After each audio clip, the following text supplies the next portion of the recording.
বিলাইয়ের মধ্যে শুধু বন, বনের মধ্যে শুধু গাছ, গাছের মধ্যে শুধু বাঁশ। ভালোই, সত্যি শুধু বাঁশ বাগানই বেশি এখানে। যাই হোক, তো আমি এর জন্য ফাটাচোরা না রাস্তাটা, এর জন্য তাহলে আমার মানে যদি একটু হিচু হিচু হয়ে যায়, আমি পরে আসতে মানে পড়েছিলাম, আবার খুলে ফেলেছি। 3-4টে জামা চেঞ্জ করে দিতে হবে, পাত্তা দিতে হবে।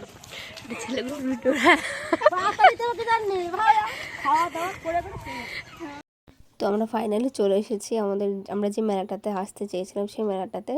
এটা হলো ঢালাইচণ্ডীর মেলা। তো অনেক পৌষ মাসেই হয়, ভিডিওটা পৌষ মাসে। এই মেলাটাতে একটা মা মনসা মায়ের পুজো হয়। তো তোমরা দেখো, অবশ্যই তোমরা লাস্ট পর্যন্ত দেখলে পারো, অবশ্যই বুঝতে পারবে। মেলাটা দিনের বেলাই হয়। আমি আসছি।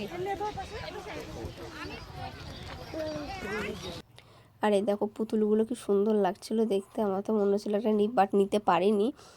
আর এইদিকে তো দেখো, তোমরা দেখতে থাকো পুরো মেলাটা।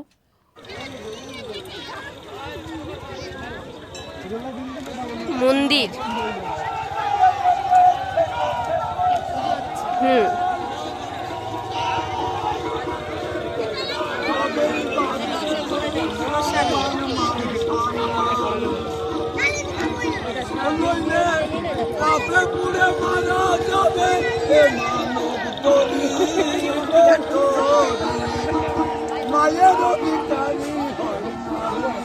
উপরে মায়ের পুজো হচ্ছে।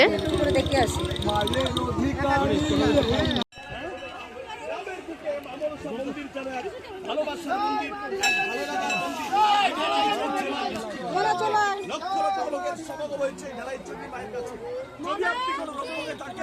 আপনি একবার চলে আসুন, ঘুরে যান, ঘুরে যান এখানে।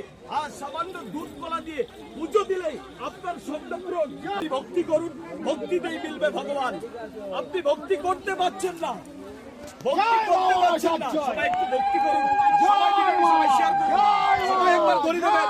জয় বাবা মনসা, জয় বাবা মনসা। পুরো প্যাকেট 10 টাকা। চিন্তা করো না, খাওয়া দাওয়া করো। কেনাকাটি কমপ্লিট, শুরু।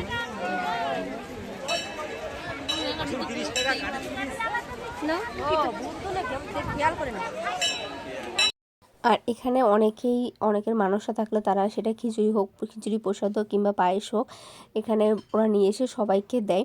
তো আমরাও সেই জন্য পায়েস প্রসাদ খাওয়ার জন্য লাইনে দাঁড়িয়েছি। আর তোমরা দেখতেই পেলে যে লাইনটা কতটা। আর এতটা লাইন নেওয়ার পর তবেই আমরা প্রসাদ পেয়েছি। তো আমরা একটু খাওয়া দাওয়া করে নিলাম। পায়েসে রেডি, পায়েস খাওয়া। আমাদের পায়েস প্রসাদ খাওয়া শেষ হলে তখন আমরা চলে এসেছি সবাই মিলে খিচুড়ি প্রসাদ খেতে। আর অনেকক্ষণ লাইন দেওয়ার পর তবেই খিচুড়ি প্রসাদটা পেয়েছি। আর এখানকার খিচুড়ি প্রসাদটা খুবই টেস্টি হয়। আর ওখানকার যেহেতু রান্না করে দেয়, সেই জন্য তাড়াতাড়ি শেষও হয়ে যায়, সেই জন্য বসে থাকতে হয়। মেলা দেখা কমপ্লিট। আমাদের এই তোমার এত ঠান্ডা লাগছে। তো এবার আমরা বাড়ির দিকে রওনা দেবো। আমাদের মেলা দেখা কমপ্লিট হয়ে গেছে। আর তোমরা দেখতেই পাচ্ছ যে সন্ধ্যা লেগে গেছে। তো যাই হোক, আজকের ভিডিও এটুকুই, চলে আসবো পরে আবার নেক্সট ব্লগ নিয়ে। টাটা।